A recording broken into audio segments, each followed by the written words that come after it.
Sua criatividade se transforma em realidade no estúdio Mídia Oeste, um espaço dedicado à produção de vídeos, fotos, lives, podcasts e entrevistas. Confira tudo isso e muito mais no midioeste.com.br/estúdio. Quer saber mais? Fale com a gente no WhatsApp 11 42 69 0715. 11 42 69 0715. Mídia Oeste, um estúdio de alta qualidade bem perto de você. Oi, gente, tudo bem? Estamos começando mais um Mundo de Beth e hoje com a presença especial do Padre Douglas Pinheiros. Tudo bem, Padre? Graças a Deus e muito obrigado pelo convite. Obrigada. Padre, vamos começar aquela pergunta que todo mundo quer saber, né? Como vê essa vontade de ser padre? Olha, a vocação pro sacerdócio, eu diria assim, que nunca houve um dia, uma hora, um momento específico em que eu decidi. O chamado ao sacerdócio foi o resultado de um longo processo de autoobservação, vamos assim dizer. Eu já frequentando a minha comunidade local, ali em Osasco, de onde eu sou, ali já pelos 17 para 18 anos, é a época em que a gente está concluindo o ensino médio e precisa pensar no que vai fazer da vida, que curso vai galgar, não é? Que faculdade vai buscar, que profissão deseja ter. Eu, na época, já trabalhava. Eu trabalhei como restaurador de obras de arte num ateliê. Olha que legal. De artes plásticas. Trabalhei 2 anos e meio. Trabalhei até entrar para o seminário como restaurador. Mas, embora gostasse muito do trabalho, nunca pensei em fazer daquilo a minha profissão. Gostava, fazia bem. Comecei como ajudante, foi a própria dona do ateliê que me colocou depois como restaurador. Eu teria um futuro promissor ali, se fosse o caso. Mas eu comecei a perceber que o meu dia começava indo para a escola, da escola ia direto para o trabalho, mas o meu dia girava em torno da noite daquele dia, que era quando eu ia poder ir para a igreja. Seja num grupo de oração, ou numa missa, ou alguma coisa, alguma das atividades. O meu dia girava em torno daquelas poucas horas. Eram as únicas horas que pelas quais eu realmente esperava. Então eu comecei a perceber, olha, o que realmente me satisfaz, o que me faz feliz, é estar na casa de Deus, é cuidar das coisas do Senhor. Eu só pensava em Cristo, eu queria saber de Cristo, de nada mais. Todo o resto girava em torno daquilo. Então, quando você vai decidir o que fazer da sua própria vida, é essa pergunta que precisa ser feita. O que te realiza? O que nos realiza de fato? Então, eu comecei a fazer encontros vocacionais, a gente chama, né? Todos os meses, o seminário em Osasco proporciona um dia de encontro para os jovens que estão pensando em ser padre. Não é tipo convocação, né? Porque também tem o movimento da convocação. O convocação é um evento que acontece uma vez no ano, com shows, com banda, com comidas, barracas. É um evento para arrecadar fundos para a formação dos padres. Sim. Mas esses encontros, eles são todo mês, todo terceiro domingo de cada mês, no seminário, com os padres e seminaristas que orientam os jovens, os rapazes, que estão pensando em entrar para o seminário. E o intuito é falar da vida do seminário, falar da vida do sacerdote, para que o jovem consiga fazer um bom discernimento e verificar se realmente é aquilo que ele quer. Eu fiz 2 anos de encontros vocacionais. Fiz um primeiro, ainda não me senti seguro, continuei no trabalho. E aí, no outro ano, foi 2003, aí eu fiz o último ano e decidi que realmente eu queria ingressar. Claro que, quando a gente entra para o seminário, a gente entra consciente de que também o tempo de seminário é um tempo de discernimento. Não é que o rapaz entra para o seminário e necessariamente vai ser padre. Sim. Ele é um período mais profundo de discernimento do que aquele anterior. Para você ter uma ideia, na minha turma, quando nós entramos aquele ano, eu entrei em 2004, nós entramos em 8. Só 2 ordenamos padres. E realmente essa a média. Sempre é a média que mais da metade fique pelo caminho. Isso é normal. A igreja está acostumada com isso. Se entram 10, vão ordenar 2 ou 3. Se entram 15, vai ordenar 3 ou 4. E funciona dessa forma mesmo, porque são 8 anos, no mínimo. Somando com esses 2 anos de encontro, foram 10 anos de caminhada vocacional, né? Então, 10 anos são suficientes para que uma pessoa se decida e faça um bom discernimento se é aquilo que quer. Não é? Então, eu entrei em 2004 para o seminário. O seminário é uma casa, né? um edifício grande onde a gente vai morar mesmo. A gente mora ali e pela manhã a gente sai dali e vai para as faculdades, né? A gente estuda na PUC de São Paulo. Então faz os 3 anos de filosofia, 4 de teologia. Aos fins de semana a gente retorna para as paróquias locais aqui da região.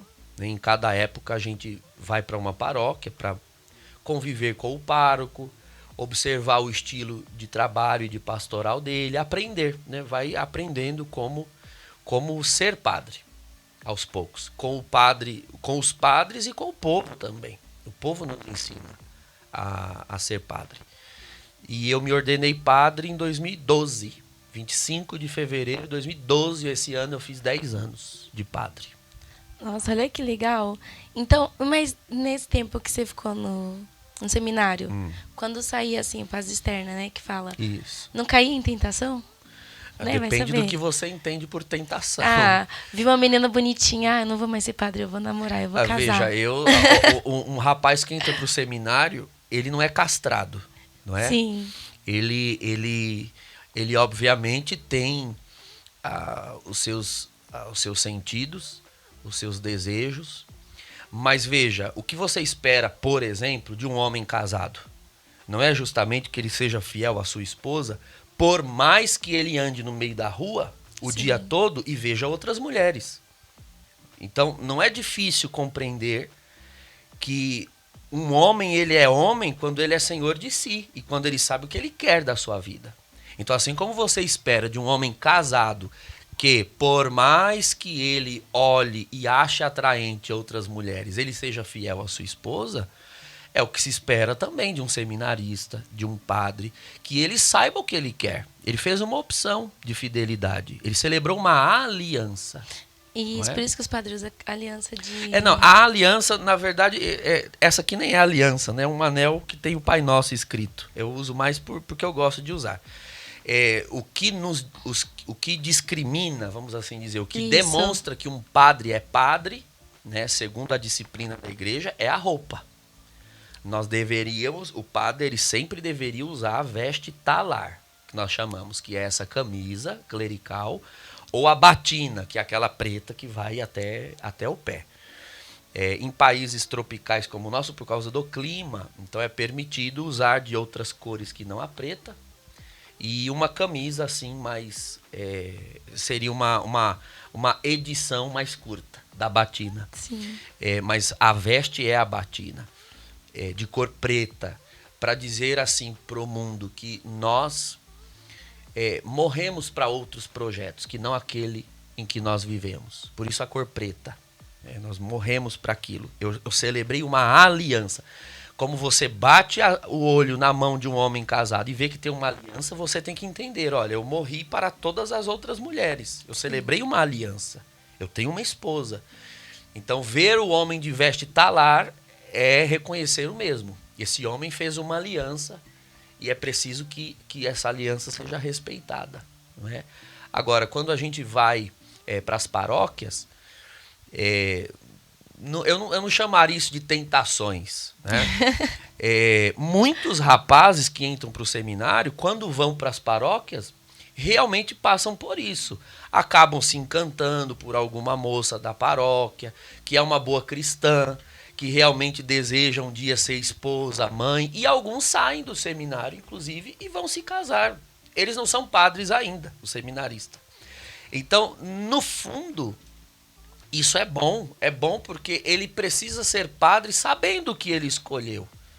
Eu não me tornei padre porque eu não tive opções. Então eu estive nas paróquias, nas comunidades, eu conheci pessoas. Eu sou padre porque eu quis, entende?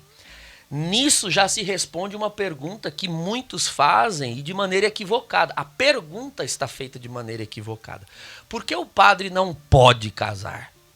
Isso, verdade. Por que o padre não pode casar? Pois é, a pergunta está errada. Não, na verdade o padre já está casado. A pergunta deveria ser, por que o padre não quis casar? Também. Essa é a pergunta. Não pode?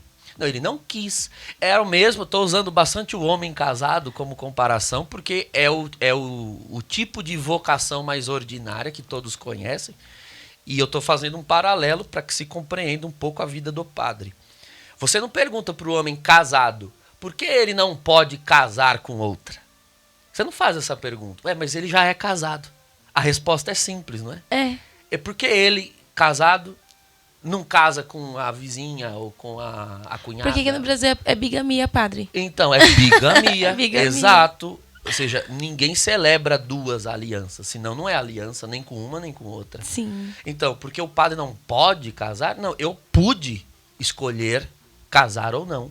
Eu fiz uma opção. A igreja não pôs uma faca no meu pescoço e me obrigou a ser celibatário. Isso não aconteceu. O celibato é uma opção livre do padre. Então, se quiser fazer essa pergunta, faça de maneira correta. Porque o padre é um homem que não quis se casar. Então, eu não quis me casar porque eu adotei um estilo de vida no qual uma esposa e filhos não me facilitariam vivê-lo. Eu não me casei porque ter esposa e filho seja algo ruim. Pelo contrário, eu venho de uma família onde eu fui um filho, onde minha mãe é uma esposa. A primeira referência de vocação que eu tive na vida foi uma família. Eu venho de uma família. E eu amo tanto as famílias e amo tanto os matrimônios que eu decidi dedicar minha vida para servi-los.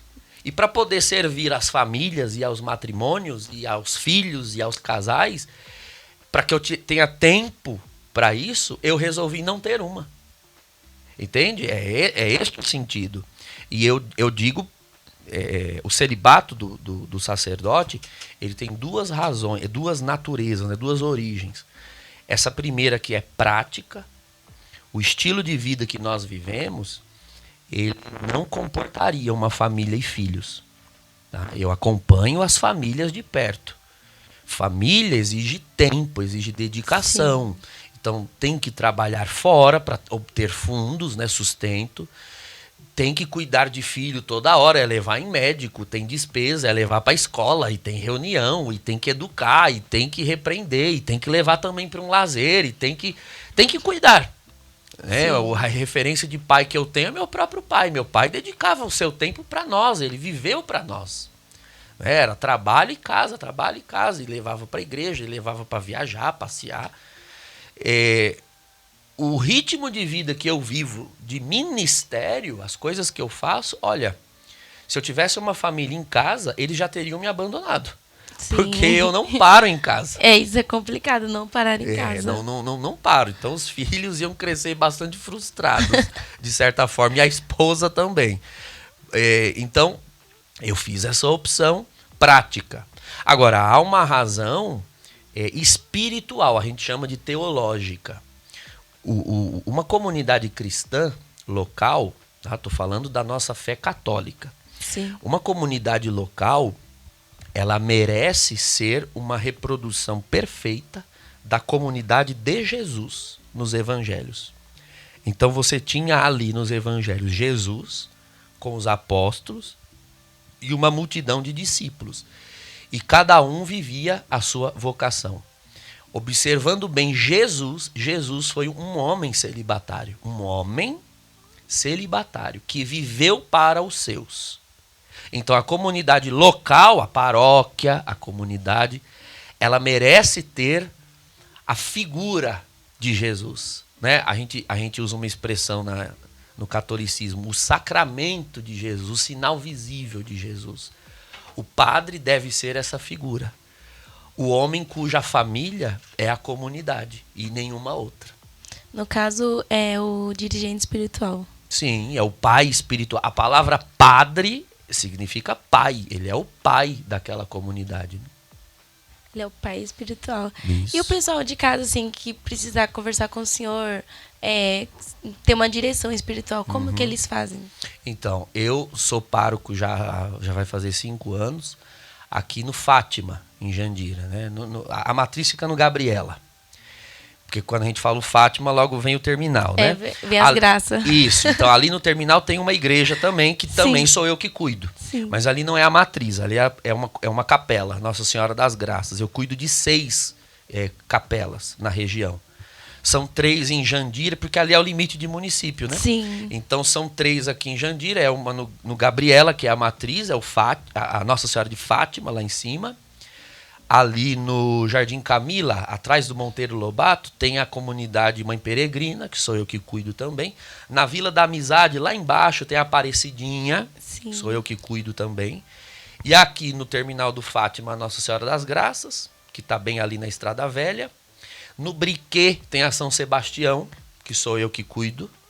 E lá no Santa Cecília, para trás da Nossa Senhora das Graças, tem uma capelinha, perto ali do CDHU, que é a Nossa Senhora Consolata. Sou eu que cuido também. Então eu sou o responsável por essas 6 comunidades.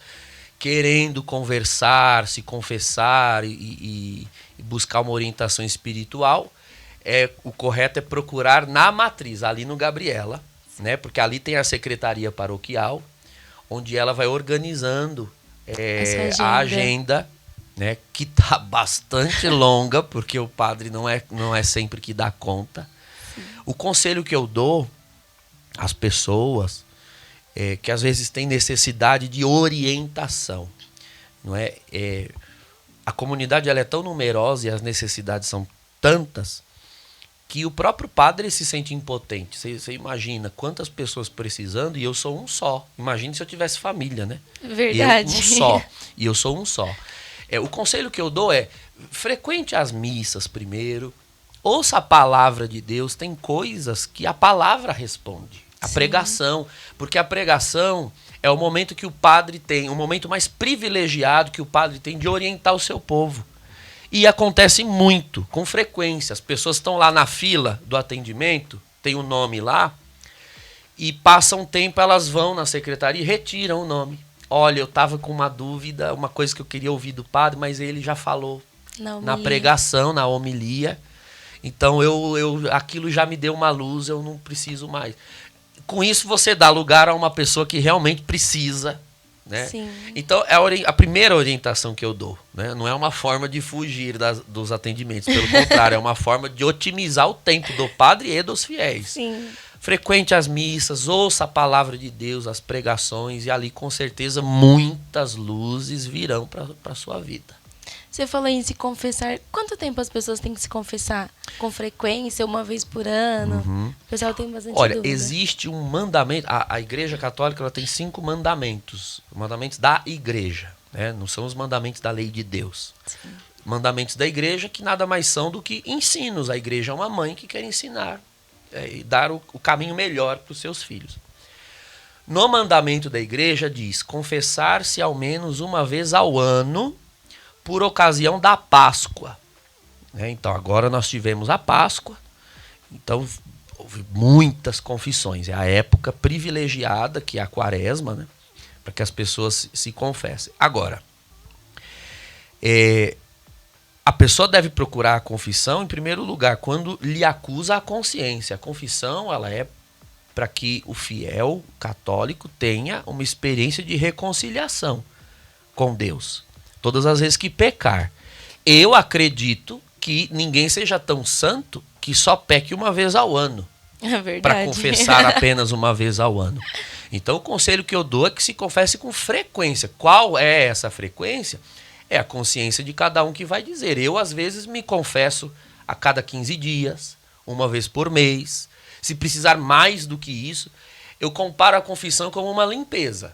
Mas padre peca? Pelo amor de Deus, quem não peca? Ah, mas sei lá, né? O padre, assim... O que está na mente das pessoas é associar, ou reduzir, seria a palavra, reduzir a ideia de pecado a crimes.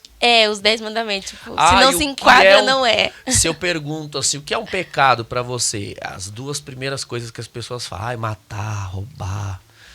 Tá, isso daí é pecado também. Mas o que está no imaginário popular é que pecado é uma coisa que é crime, né? Isso. Que o Código Penal condena. Olha, o que diz o que é pecado não é o Código Penal, é a palavra de Deus. Sim. Tem coisas que não são crime, mas são pecado. Então, mas tem no mandamento que é não cobiçar a mulher do próximo. Então, cobiçar. E isso é um crime, porque se você for com bandido, você fica careca. Então, querendo ou não... Mas aí já é um crime de acordo com os critérios de determinado grupo, né? Sim. Veja, se você cobiça, olhando na sua mente, bom, e ninguém é preso porque pensou em pegar alguém. Verdade. Né? Ninguém é preso, então isso não é crime. Civilmente isso não é crime. Mas é um pecado. O pecado não é a sua relação com a sociedade. O pecado diz respeito à sua relação com Deus. E nosso Senhor diz no Evangelho de Mateus, né? Se você pensa, né, os seus sentimentos são a origem do pecado. O pecado começa dentro da pessoa. Ninguém nasce assassino. Verdade. Tudo começa com uma raiva. Uma raiva que não foi educada e ela foi aumentando e se tornou palavras agressivas. Que por sua vez não foram cuidadas e se tornaram um tapa, que depois se tornou um soco, que depois se tornou uma facada. Quer dizer, a facada, ela é o processo, o resultado final do quê? Do coração desviado da vontade de Deus. Então, o pecado começa aqui.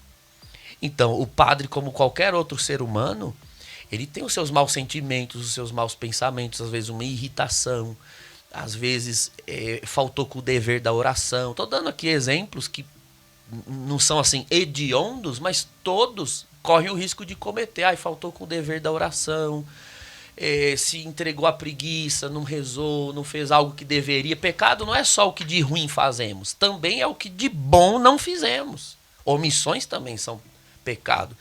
Então, é importante confessar-se com frequência. Os grandes santos da nossa igreja, né, que são pessoas cujas vidas foram exemplares e por isso têm as suas vidas publicadas, uma das características dos grandes santos é que eles nunca se acharam santos. Eles toda hora pediam misericórdia a Nosso Senhor e buscavam a confissão porque não se achavam santos. E São João Paulo II, que foi um papa muito famoso, ele dizia isso: um santo é um pecador que nunca desiste de ficar de pé, né, de sair do pecado. Então a confissão ela é como a limpeza da casa. Veja com que frequência você limpa a sua casa. Se você é alguém que limpa a casa uma vez ao ano, me avise que eu não vou te visitar. Gente. Não fica. Deve estar cheio de não barato. dá. Não dá.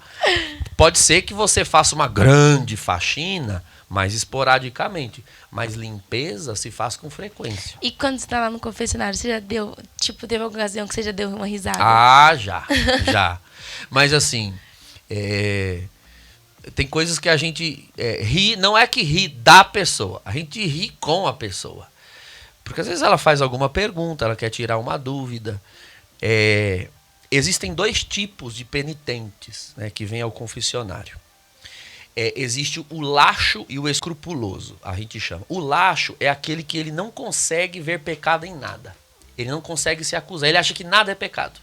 Então ele vai uma vez ao ano ali por obrigação, porque o mandamento da igreja diz. Erra como todo mundo, peca como todo mundo, mas é laxo, vem de relaxado, né? A mente é como um parafuso que espanou, sabe? Gente, meu parafuso não espanou. pega mais. Então, isso é um perigo imenso, porque a pessoa não enxerga os afastamentos dela. O que é um pecado? Pecado são afastamentos de Deus. É quando áreas da sua vida vão se afastando do Senhor, né? Então a pessoa ela não consegue enxergar.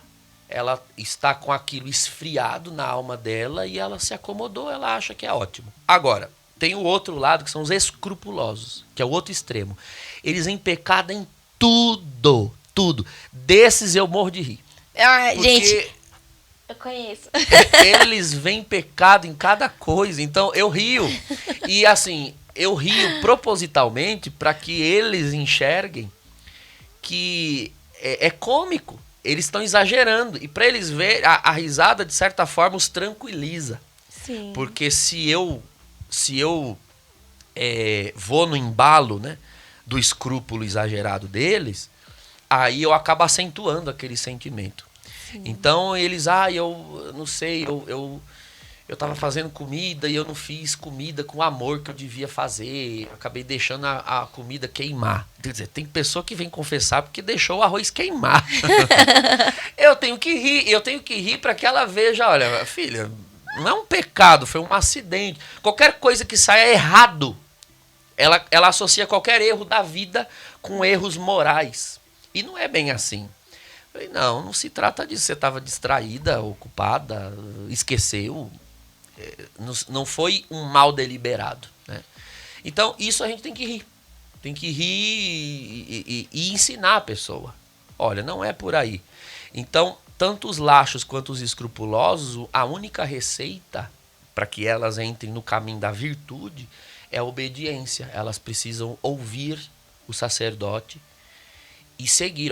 Eu vou confessar isso com frequência porque o padre disse que eu devo confessar. É o caso do laxo, que ele não consegue se acusar, então o padre vai ajudar, o confessor vai ajudar a se acusar.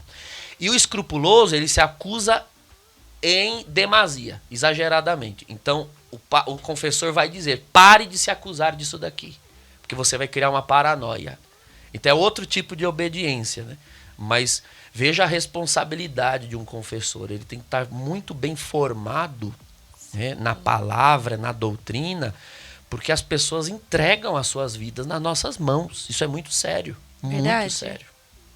Padre, em falar assim, em confissão, e o senhor se confessa com quem? Sozinho? Com o espelho, gente? Porque ele é o padre, ele pode se confessar para ele próprio. Já pensou jogar uma absolvição no espelho, ela bater na minha testa? Não, o padre se confessa com outro padre.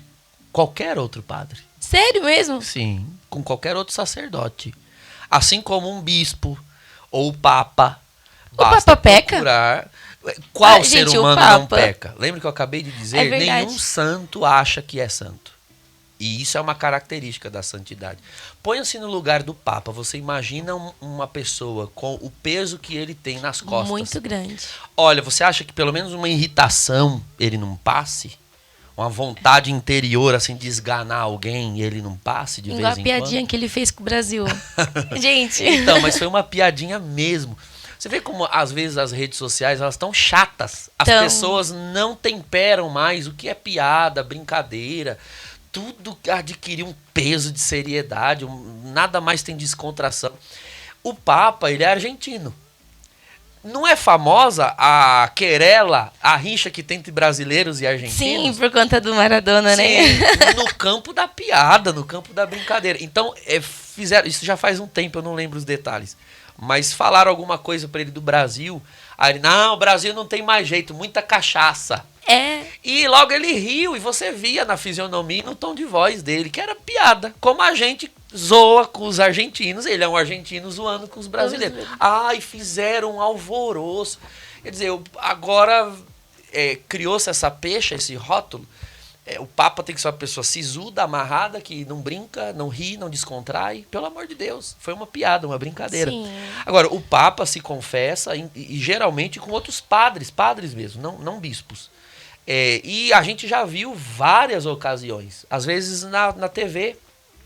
Todos os anos tem as celebrações penitenciais feitas nas igrejas. O Papa também faz lá em Roma. E quando é feito em Roma é televisionado. Por várias vezes a gente vê o Papa indo no confessionário com os padres que estão ali na Basílica de São Pedro em Roma. Tem vários confessionários, né? E o Papa sai dali do corredor, vai no primeiro que vê e se confessa. Porque veja, o poder, né, o ministério de perdoar pecados, ele está nos sacerdotes. Então, seja padres ou bispos. O bispo é um padre que foi ordenado bispo, mas é padre, é um sacerdote. Então, um sacerdote se confessa com outro sacerdote, independentemente do ofício que deseja, ou da hierarquia que ocupe. Não tem isso. Né? Nos nossos retiros, a gente faz retiro espiritual uma vez ao ano. E aí nós temos um dia, uma manhã, que nós fazemos juntos exame de consciência, né, para pedir perdão a Deus das nossas falhas. E aí tem um momento que os padres vão, assim, de 2 em 2, se espalham e se confessam um ao outro, e um absolve o outro. E sempre o bispo também pega um padre, geralmente mais velho, assim, mais experiente, da mesma idade que ele, e ali se confessam, e isso é a beleza. Nenhum dom, a autoridade, como nós dizemos na igreja, ela nunca é em benefício próprio. Ela é um serviço. Eu posso absolver os pecados de qualquer pessoa, menos os meus. Eu preciso de outro para fazer isso por mim. Qual a diferença entre um sacerdócio e um monge? Olha, gente, que aleatório, né? Mas, explica aí pra gente. Veja, o monge, né, ele é um homem que fez uma opção de entrar para uma ordem ou congregação, como nós chamamos. São famílias religiosas que se reúnem em torno de um carisma. Os primeiros monges que se tem notícia, no início da igreja, eles não se reuniam assim em grupos. Eles iam para lugares desertos viver sozinhos. É o que a gente chamava de anacoretas, né? ou eremitas. Então eles iam viver sozinhos. Do século V, século IV, século V para cá, porque esses monges começaram a ir para lugares desertos e viver em comunidade. Aí é o que a gente começou a chamar de monastérios. São Bento, que é muito famoso, é o pai dos antigos monges, São Pacômio, vários monges daquela época. Então, o objetivo era viver em lugares desertos para se dedicar mais à oração, ao silêncio, escuta de Deus e ao trabalho. Geralmente trabalhos de horta, artesanato. Naquela época, século V e IV, um dos trabalhos que os monges exerciam era o de copismo. Né? O que era copismo? Não existia imprensa como existe hoje. Né? Para você ter uma Bíblia ela precisava ser copiada à mão. Uma inteira? Sim. Hoje em dia você vai numa loja e compra uma Bíblia. É muito fácil você ter uma Bíblia na mão. Aí quando dizem assim, a Igreja Católica não dava a Bíblia na mão do povo. Como que ia dar na mão? Imprimia como? Uma Bíblia, para ser copiada, levava de 15 a 20 anos. Veja a quantidade de livros e a extensão dos textos. Quem fazia esse trabalho eram os monges copistas. Então eles tinham uma disciplina de horário no dia, em que era horário para oração, e horário de descanso e horário de trabalho. Alguns iam trabalhar nas hortas, outros iam trabalhar na cozinha, outros trabalhavam de copistas. Aquilo eram anos para copiar à mão, Bíblia por Bíblia. E claro, um texto copiado à mão, ele ficava mais extenso, né? Eram folhas de pergaminho grossas e extensas. Então uma Bíblia, na realidade, ocupava uma sala inteira, né? Sim. Porque eram pilhas de rolos ou de pergaminhos. Então uma Bíblia era uma parede inteira. Você não põe na mão de ninguém porque não cabe. Então eram salas. Geralmente nobres, reis ou casas, catedrais encomendavam um exemplar da Bíblia. Tinham que encomendar com uma antecedência de 10 a 15 anos para poder ter aquele exemplar. Então foi assim que a Igreja Católica transmitiu a Bíblia ao longo dos séculos, né? E é preciso respeitar esse trabalho que a instituição fez ao longo de séculos, né? Então os monges faziam. Veja, dedicavam-se em lugares ermos, fechados, desconectados do mundo. Imagine, desconectados do mundo já era um trabalho tão prolongado, demorado. Então o monge, o propósito do monge é viver em vida fraterna de oração e trabalho. Ele não necessariamente era padre. É um tipo de vocação, é um tipo de estilo de vida. Viver ali em comunidade. E a produção estava aqui me falando também que o senhor é um padre muito viajado. Ah, viajo. Quantas línguas o senhor fala? Eu falo 3, né, por força do ofício, que eu fui tendo que aprender. Primeiro eu aprendi espanhol, com fluência na teologia. Eu tinha já o desejo de saber espanhol. E quando eu comecei teologia, vinham estudar aqui no Brasil conosco os seminaristas de uma dessas ordens, né, os chamados missionários combonianos. Eles têm missões no mundo todo. E de todo o mundo eles trazem os seminaristas deles para estudar aqui em São Paulo. E do meu lado se sentava um el-salvadorenho. Veio de El Salvador para fazer a faculdade e eles trazem os seminaristas e jogam para aprender a língua na marra, por imersão. E eu lembro que no comecinho do semestre, primeiro semestre da faculdade de teologia, ele tinha uma dificuldade de falar o português para fazer os trabalhos, para fazer prova. Eu disse, olha, vamos fazer o seguinte, nós vamos passar 4 anos juntos aqui todo dia na faculdade. Eu vou te ajudar com o português e você me ensina o espanhol. Todo dia a gente conversa alguma coisa e eu sempre tive facilidade de aprender idioma. Isso é uma facilidade minha, aprendo muito fácil. Então eu aprendi o espanhol com esse el-salvadorenho. E ali pelo 2º, 3º ano, eu senti a necessidade, né, por conta de uma revelação que o Espírito Santo enviou, que eu iria viajar em missões pelo mundo. E quando a gente recebe uma profecia, nós precisamos trabalhar em função dessa profecia. Não é ficar sentado esperando ela se cumprir. A função da profecia é essa. É mover o crente, mover o fiel na direção dela. Então eu pensei, bom, se o Senhor vai me levar para as nações, hoje em dia para você transitar entre os países, o melhor idioma é o inglês. É assim na área profissional, é assim na igreja também. Então eu comecei a me empenhar no aprendizado do inglês. E realmente isso começou a acontecer. Eu estudei sozinho, eu nunca fiz um curso de idioma nenhum. Eu sou autodidata, né? Hoje em dia, com internet e um pouco de disciplina, você aprende. Tem muito curso online, assim. Então eu fui procurando livros, textos, artigos, música. Eu aprendi inglês muito com música. Ouvindo músicas, pegando ali a letra, traduzindo, meio que vendo a lógica gramatical, aprendendo vocabulário. E aí eu fui aprendendo inglês.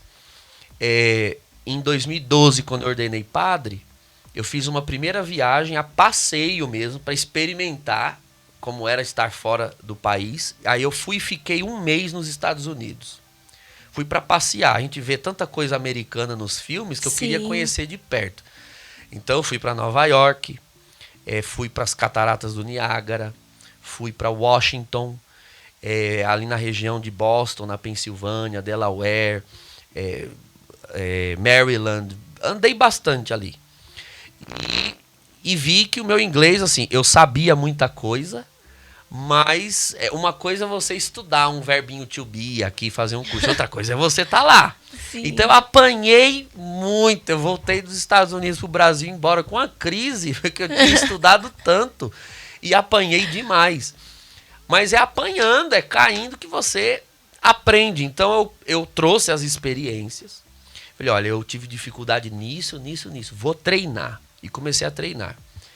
E foi aí que as coisas começaram a acontecer, como Deus tinha dito nas profecias.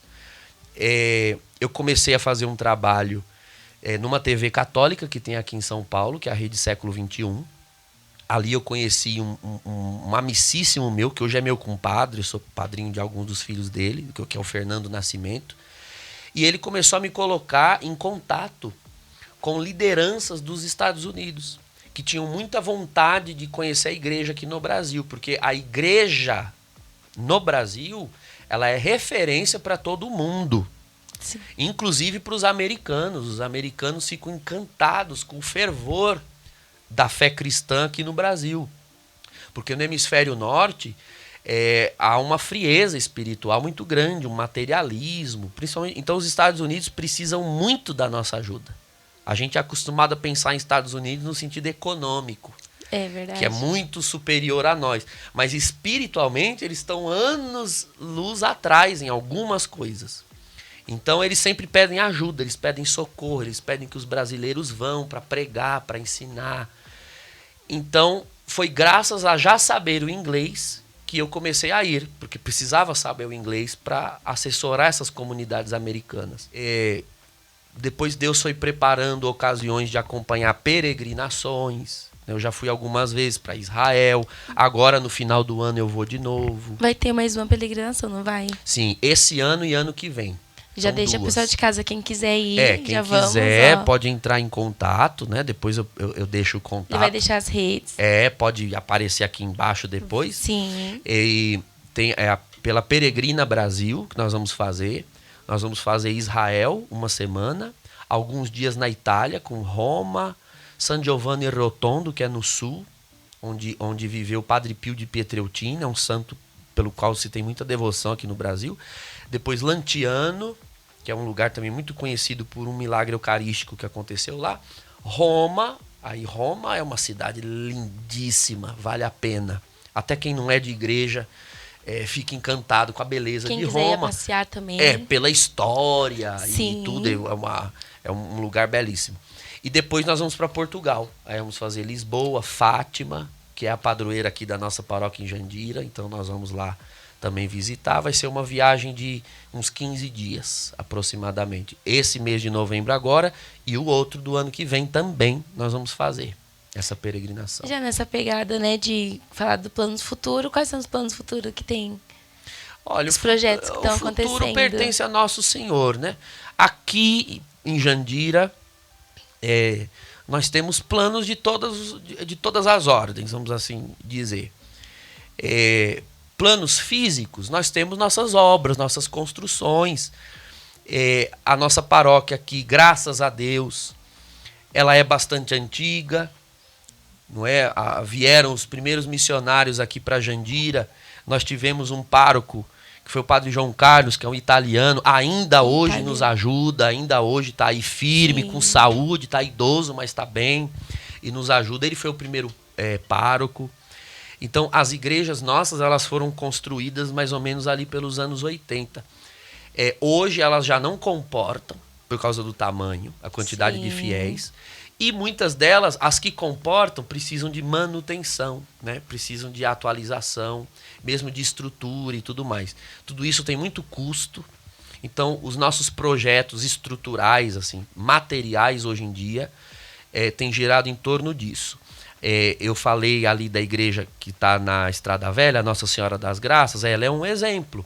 Sim. Há 35 anos ela está ali, ela começou como um barraquinho, eu tenho as fotos, era um barraquinho de madeira, e veja como cresceu toda a região ali, né? Loteamentos, lançamentos, ainda tem alguns que estão ali sendo vendidos, logo tem prédios construídos ali para trás. Então a população cresceu muito, ali tem uma grande comunidade católica. Então nós tivemos a necessidade de sair do salão que tinha ali e construir a igreja em cima, bem maior, que já não está cabendo. Agora, no mês de maio, é o mês da festa da padroeira, Nossa Senhora de Fátima, né? 13 de maio. Então nós vamos ter a nossa quermesse, começa já agora, sábado, dia 30 de abril, começa. Do dia 30 ao dia 12, a trezena, todas as noites vai ter missa, com padres convidados de fora. Dia 13 de maio a festa e durante todo o mês de maio uma programação. Então nós estamos aí pedindo doações para que a gente consiga uma arrecadação razoável para tocar as nossas obras. Materialmente, esses são os projetos. Espiritualmente, os nossos projetos principais são a evangelização da juventude, que tem necessitado muito, cuidado com as famílias, nós temos vários projetos para trabalhar com as famílias, visitas às casas, aos lares. Enfim, a nossa paróquia é muito pujante, nós temos vários tipos de trabalhos já em andamento, Atualmente a gente não vê a necessidade de criar nada novo. Nós precisamos fortalecer as coisas que tem, porque nós temos muitos dons, pessoas muito comprometidas, realmente cheias dos dons do Espírito Santo para poder ajudar aqui em Jandira e na região. Padre, quantas, assim, em média, pessoas você atende nessas 6 comunidades? Bom, depende do tipo de atendimento, né?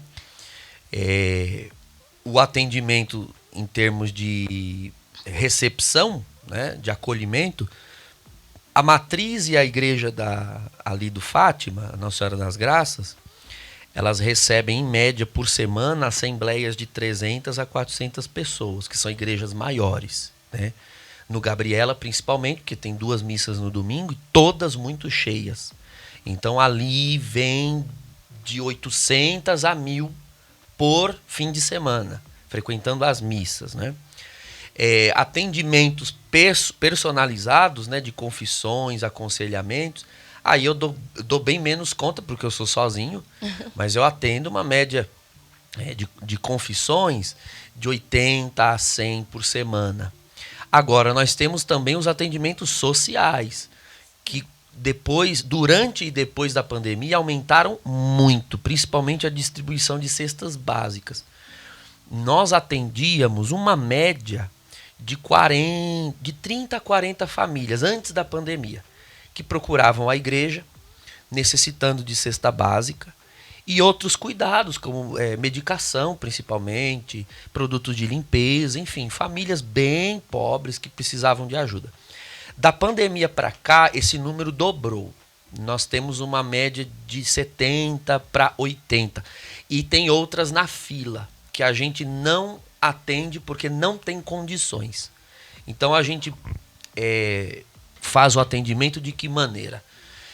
Primeiro, com o pedido de doações de alimentos. Sempre tem. Nessa trezena da padroeira, por exemplo, na arte convite, tá lá, cada dia nós vamos pedir um gênero alimentício. Primeiro dia, é um exemplo, né? Primeiro dia, fubá. Segundo dia, farinha, arroz, feijão, para montar essas cestas. Porque nós não temos dado conta mesmo. Todo o alimento que entra logo sai, porque sempre tem alguém já esperando. Para essa parte de remédios, produto de limpeza, às vezes fralda geriátrica que precisa, a gente sempre monta ali no pátio das igrejas os bazares, as pessoas doam às vezes roupa, sapatos, ou nós doamos diretamente para as famílias que precisam, ou alguns nós separamos para vender, porque aí com o dinheiro adquire essas coisas que não são doadas e não tem como doar, né? Remédios principalmente, muitos são por meio de receita. Então tem que ter a receita e o dinheiro para ir lá comprar para essas famílias. Então a gente vai se virando, como pode, né? Ali no Gabriela, na matriz, nós temos a conferência vicentina, né? A Sociedade São Vicente de Paulo, cuja missão é cuidar dessas famílias. E não é só entregar alimentos ou remédios. É feito um trabalho de visitas. Então se vai na casa para ver as necessidades. Às vezes eles vêm pedir alimento e quando você vai na casa é explícito que não é só necessidade de alimento. Eu por inúmeras vezes vou com eles nessas visitas. A gente entra na casa, meu Deus, não tem uma mesa, não tem uma geladeira, um fogão que só funciona uma boca e uma família com 5, 6 filhos, sabe? São necessidades que às vezes a família nem pediu, mas nós estamos indo na casa e estamos vendo. Então a gente precisa muito, muito de ajuda, né? A gente que mora aqui em Jandira, basta olhar no entorno, alguns bairros que nós temos aqui. São muitas necessidades. E como foi o período de pandemia? Foi bastante complicado nesse sentido e em outros. Então as necessidades sociais cresceram muito. Também não podia, né? Por conta da questão de visita, ficar indo na casa das pessoas. Pois é. Aqui, muitos de nós padres vivemos o drama entre as determinações, vamos assim dizer, as determinações governamentais e as necessidades humanas. Então não podia visitar, não podia atender, mas eu tive casos que ou eu atendia e visitava, ou as pessoas iam se suicidar, se desesperar, porque nós não somos só corpos. Então em nome de salvar ou de preservar a saúde física das pessoas, muitas começaram a ter a sua saúde emocional e espiritual prejudicadas. Então, muitos de nós padres, não falo só por mim, muitos irmãos padres tiveram a coragem, a ousadia de sim atender um fiel, ir na casa, claro, com todos os cuidados que todo mundo precisou ter, de higiene, etc. Mas tinha que ir, não é? Mesmo a entrada nos hospitais, eu entrei na UTI da Covid por umas 4 vezes. Eu consegui entrar, embora as UTIs ficaram absolutamente restritas, nem as famílias podiam entrar. Mas tivemos alguns casos em que essas pessoas iam morrer e até com interferência do próprio poder público, eles pediram, porque os próprios profissionais da saúde estavam extenuados. Tem seres humanos ali trabalhando. Eles estavam emocionalmente abalados, abatidos, com medo. Quem vai estender a mão? E quem tem coragem de entrar? Então, até outros irmãos padres não tinham coragem. Pois eu me empacotei todo, me enfiei aqueles paramentos, aquelas EPIs e Passou entrei. até durex, gente. Eu entrei sem problema nenhum. Ungi muitas pessoas com Covid na UTI. Algumas morreram, outras saíram. Aqui na nossa comunidade do Fátima, nós não tivemos assim nenhuma perda de lideranças ou de pessoas ali próximas, né? Agentes da paróquia. Tivemos assim familiares, pessoas. Eu tive 2 primos muito queridos em São José dos Campos que morreram assim na mesma semana, um casal, né? Os 2 faleceram. Não tivemos assim perdas significativas, mas tivemos muito contágio, né? Muito contágio, muita gente doente. Eu tive a Covid no começo da pandemia. E na verdade eu só descobri que era Covid depois que eu fiz um exame de anticorpos, porque eu achava que era uma gripe. Porque eu peguei em Roma. A pandemia começou... Padre que trouxe a Covid. Capaz que tenha sido. Porque, veja, a pandemia aqui começou em março de 2020, né? Em janeiro de 2020 eu estava na Itália. E todo mundo acompanhou nos noticiários que na Europa, na Itália, começou antes, né? E muita gente lá morreu.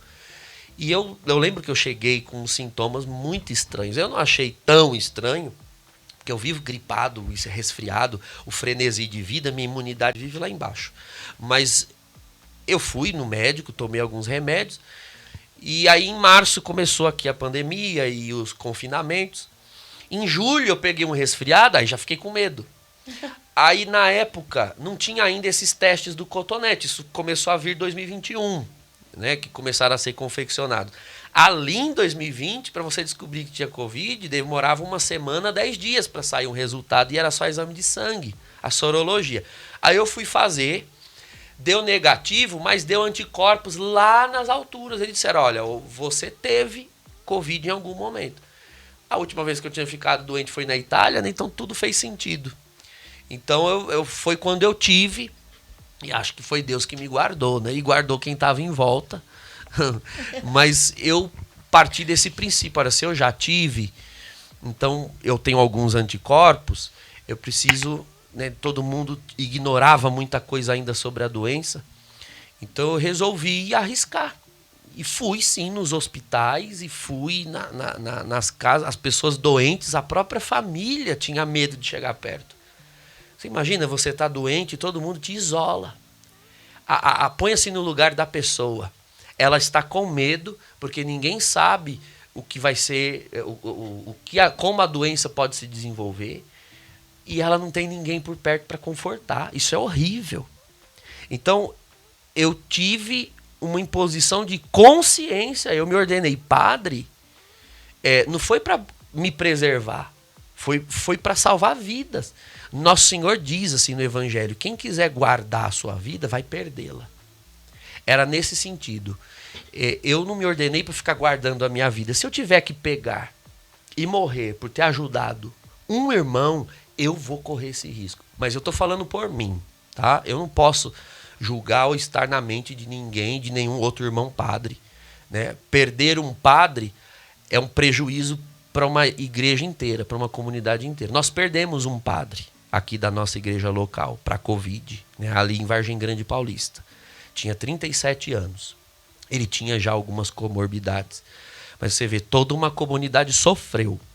Então, eu sei que eu posso ter corrido riscos e deixado a comunidade em risco de ficar sem padre. Mas, diante de Deus, eu tenho a consciência limpa de que eu fiz tudo o que era possível.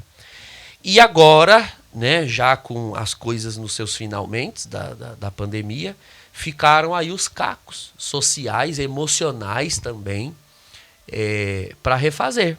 Com a pandemia, foram 2 anos em que muita gente se afastou de muita coisa espiritual, da vida de comunidade, e que agora estão precisando se refazer. O trabalho dos padres praticamente triplicou, nesse momento. E também os padres estão enfrentando dificuldades nesse sentido, né? Nós temos padres assim cansados, fatigados, nós somos seres humanos. E estamos tendo que cuidar dos outros e cuidar de nós, uns dos outros, cuidar dos outros e cuidar de nós. Mas nosso Senhor nos vai ajudando. Padre, você acabou de explicar, né, que os padres também ficam cansados, tão fadigados. Mas padre se aposenta? E já aí nessa pegada, depois que o padre se aposenta, ele pode casar? Porque vai que? Não, veja, a aposentadoria diz respeito ao ofício civil. Então, assim, civilmente, o padre ele recolhe previdência, como todo mundo, e por recolher um dia ele vai aposentar, ou seja, ele vai receber a aposentadoria, aquela da Previdência Social. Mas veja, o sacerdócio não é uma profissão, não é uma profissão, ele é uma vocação. Então o sacerdócio é para o resto da vida, é para toda a vida. Então ele vai se aposentar nesse sentido, né, de previdência, porque já com idade avançada, ele vai ter despesas. Isso não é segredo para ninguém. Medicação, tratamento, plano de saúde, a gente paga e ele vai aumentando com o passar dos anos, né, de valor. Então precisa ter essa precaução social. E existe, recentemente foi estabelecida essa norma, de aos 75 anos, não é bem uma norma, é um conselho. No caso dos padres, para os bispos é uma norma. Para os padres é um conselho, que aos 75 anos ofereça a renúncia do cargo, né, do ofício. Então, vamos supor, os bispos aos 75 anos, eles mandam uma carta de renúncia do cargo ao Papa. Quando o Papa aceita, então eles ficam eméritos, bispos eméritos, ou seja, ele não está mais responsável por aquela diocese. Roma vai nomear um novo bispo para o local. Mas ele é bispo para o resto da vida. Então ele vai continuar celebrando missas, ajudando o outro bispo em alguma coisa que ele possa. Se ele quiser, ele pode até ter uma paróquia. Nunca acontece, mas ele pode ajudar numa comunidade que ele escolher. O padre, aos 75 anos, esse foi um documento que foi escrito há pouco tempo, é bom que aos 75 anos ele também apresente ao bispo se colocando à disposição. Vamos supor que eu sou pároco, eu sou responsável aqui em Jandira. E aí eu chegasse aos 75 anos, eu ia dizer, olha, a paróquia está à disposição, de repente o senhor colocar um padre mais jovem, com mais disposição, eu deixaria o ofício de pároco, de responsável legal, espiritual pela comunidade. Mas eu jamais vou deixar de ser padre.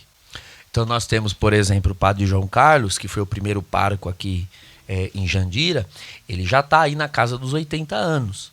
Então ele não tem mais ofício de pároco. As responsabilidades de paróquia são onerosas. Então ele ajuda a mim e ao padre Hélio ali na São Francisco, com missas, confissões, atendimento, dentro das possibilidades de saúde dele. Porque ele é sacerdote. Não é porque ele está aposentado dos cargos mais exigentes que ele agora deixou a sua função sacerdotal. Isso jamais. Então, um dia, quando eu também chegar nessa idade, eu posso fazer um projeto. Cada padre pode fazer um projeto. Tadeu, você já pensa na sua, nos seus projetos futuros? Então, ainda sou muito novo, né? Eu tenho 36 anos de idade agora. Então, para chegar aos 75, tem um bom chão. Mas, às vezes, eu me pego pensando no que seria interessante fazer. Como eu gosto muito de viajar e tive a graça de aprender outros idiomas, eu gostaria de fazer mais missões. Eu não digo me mudar, né? Porque eu gosto do Brasil, né? É o nosso país, é a nossa nação. Mas eu gostaria de poder dedicar tempo a outros lugares, porque, como eu disse há pouco, né, ao viajar, eu percebo que a igreja ela é muito carente em muitos lugares. O Brasil está muito bem servido. E é injusto deixar esses países assim. Padre, desses ofícios, né, do sacerdócio, de padre, casamento, batizado, funeral, qual desses você mais gosta de fazer? Eu gosto muito dos batismos, né? Batismo é uma riqueza. Para um cristão, batizar alguém não tem preço. O batismo é a salvação, é comunicar o dom do Espírito Santo para alguém. Tem uma idade certa para ser batizado? Não. Para a fé católica não há. Porque, segundo a nossa fé, como o batismo é graça, puramente graça, a graça das graças, não se pode colocar nenhum tipo de exigência para o batismo, a não ser que haja um desejo em torno dele. Então, mas ele tem que ser adulto, isso já é uma exigência. Ele tem que entender o que está acontecendo, já é uma exigência. Se os pais são cristãos e vão, obviamente, transmitir a fé cristã para o seu filho, então eles podem pedir o batismo para a criança. Agora, muitos batizam-se adultos também. A igreja, agora, esse ano, 2022, eu batizei 35 adultos na Páscoa, porque é o dia por excelência em que nós batizamos adultos. A gente chama de catecúmenos. São os adultos que ainda não receberam a fé e eles vêm por conta própria pedir o batismo já em idade de razão. Então eu batizei 35 agora na Páscoa. Olha, deveria ser batizada adulta, que aí todos os pecados que eu tive já era absorvida. E outra pergunta também, eu sou. Outra pergunta também, tanto no Chaves quanto o pessoal que passa na frente de igreja, na frente de velório, faz o sinal da cruz. O pessoal tem muita curiosidade. É obrigatório fazer quando passa na frente de velório, cemitério, ou é mais uma fé? Não, a obrigatoriedade desse gesto, né, o sinal da cruz, ele existe para as liturgias, que é o culto oficial da igreja. Então se faz na missa, para começar a missa, quando o padre traça o sinal da cruz sobre alguém, a pessoa recebe a bênção fazendo o sinal da cruz. E o costume, obviamente, é o de começar e encerrar orações pessoais, fazendo o sinal da cruz. Agora, todo o resto de usos do sinal da cruz são costumes, né? Hábitos das pessoas. Então não há normas para isso, são costumes. Existem pessoas que fazem o sinal da cruz sempre ao adentrar ou se aproximar de lugares sagrados para os cristãos. Então passam na frente da igreja, fazem. Mas é costume, não há uma norma que determine fazer. Cemitério, a mesma coisa. O cemitério para o cristianismo é um lugar sagrado, porque é onde os que dormem no Senhor aguardam a ressurreição. Então, ali se faz o sinal da cruz por ser um lugar sagrado. Mas é costume, não existe uma norma, não. É costume. Gente, o papo tá gostoso. O padre vai vir mais vezes aqui quando ele voltar de viagem para contar como que foi, né? E vamos deixar as redes pessoal de casa? Sim, então podem me seguir lá na fanpage do Facebook, Padre Douglas Pinheiro, né, por extenso assim, Padre Douglas Pinheiro. Também vão me encontrar no Instagram, né, PE_Douglas_Pinheiro. Mas coloca lá Padre Douglas Pinheiro no buscador, vai aparecer. Tem também o meu canal no YouTube, Padre Douglas Pinheiro. Tem bastante cursos, palestras, aulas ali. Eu sou professor de teologia já há muitos anos, então eu sempre ministro cursos e palestras. Uma das razões pelas quais eu viajo também, né? Não é só para pregações e encontros espirituais.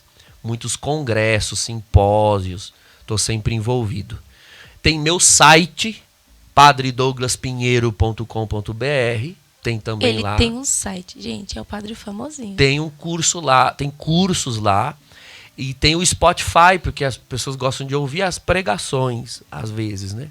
Então procura lá Padre Douglas Pinheiro no Spotify. Tem lá umas 60, 70 pregações feitas aqui em Jandira. As homilias de domingo, que são postadas ali. E gente, século XXI também para assistirem você, sim. Seus telespectadores. Sim, na Rede Século XXI eu faço um programa chamado Metanoia, toda quarta-feira às 15h15. Né? Metanoia é uma palavra grega que significa conversão, mudança de mentalidade. Entendeu, né, gente? Não é os noinha, não. Não é os negócios de noia. Até metanoia, porque os noia... nada. O noia tá precisando de uma metanoia. Noia. Para se desennoiar. Então, assista o Metanoia, 15h15, pelo YouTube da Rede Século XXI. Então, Rede Século também XXI. pelo YouTube. Sim, pelo YouTube. Porque a Século XXI, ela pega mais na parabólica. Hoje em dia, pouca gente tem. Não, mas na digital também já tá. Digital também tem, né? Então, lá vocês sempre vão me ver. Sempre reprisam programas meus na Século XXI. Então, lá vocês podem me encontrar. Mas toda quarta-feira é ao vivo no YouTube da Século XXI, às 15h15. Programa Metanoia. Então, e aqui, na paróquia nossa de Jandira, tem as redes sociais também. Procurem Paróquia Nossa Senhora de Fátima Jandira. Porque como é uma devoção muito popular, tem Nossa Senhora de Fátima no Brasil inteiro. Tem. Paróquia Nossa Senhora de Fátima Jandira. Aí vocês vão encontrar as nossas páginas, tanto no Instagram quanto no Facebook. Sigam lá e sempre tem os eventos, as quermesses, enfim. Querendo nos visitar... a matriz fica ali na Rua Itaguaí 157, próximo à Praça do Gabriela, lá em cima. E as missas são no domingo, às 7h30 da manhã e 7h30 da noite. Tá? 7h30 da manhã e 7h30 da noite. Lá no Fátima, que é ali na Estrada Velha, em frente ao terminal, é aos domingos às 9 da manhã. E no Briquet, a São Sebastião, no domingo, às 10h30 da manhã. Enfim, não vou falar todos os horários das capelas, porque são muitas e são vários horários. Vocês entram lá no site da paróquia que vai estar explicadinho. No Facebook da paróquia tem os horários, dias e horários todos lá. Quer deixar beijinho? Então, um abraço, em primeiro lugar, para todos os paroquianos da Nossa Senhora de Fátima e comunidades, as lideranças nossas aqui de Jandira, e um abraço para toda a população de Jandira, que já nesses últimos 5 anos me tem muito bem acolhido aqui. Sou natural de Osasco, já fui pároco em Vargem Grande Paulista, onde eu fiquei quase 5 anos também, mas eu posso dizer para vocês que eu nunca fui tão bem acolhido e querido como eu tenho sido aqui em Jandira. Que Jandira, né, padre? A gente é muito amoroso. Não é só favo de mel no nome, é um mel com as pessoas também. Tá vendo? Gente, não se esqueça de compartilhar, de se inscrever no canal e assistir bastante. Beijinho.